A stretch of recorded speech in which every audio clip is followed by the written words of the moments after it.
القصه بتبتدي في المدرسه، كنت طالب فاشل بس بشهاده الكل كنت لعيب كوره ما حصلش. مين الواد ده يا سيد؟ ده انت ما شفتوش وهو بينطق الكرة بدماغه لغايه المدرسه. اسمه الواد ده يا سيد؟ اسمه مالك اهو بالنعمه، ده ملوش حل.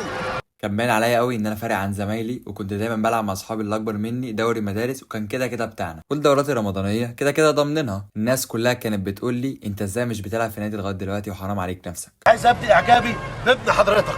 بصراحه كلامه حمسني، بدات اتخيل نفسي لعيب كوره كبير وفلوس بتنزل عليا زي الرز وشهره، واللعيب راح واللعيب جه. دخلت دورت على مواعيد الاختبارات وفضلت اتمرن طول الاجازه لغايه ما جه ميعاد الاختبارات. صحيت يومها فطرت ونزلت على طول، وصلت النادي ونزلت الاختبار، ومع اول 5 دقايق لقيتهم بينادوني وبيسالوني عن اسمي وسني. اتقبلت في اول اختبار والتاني والتالت. طب حلو، شكل الناس كلامها صح وان انا لعيب مميز. بدات اروح مع الفرقه وضمنت ان انا همضي معاهم خلاص، وكل اللعيبه بقت صحابي وهم شايفيني لعيب كويس، وكله مستني ان انا اجيب ورقه.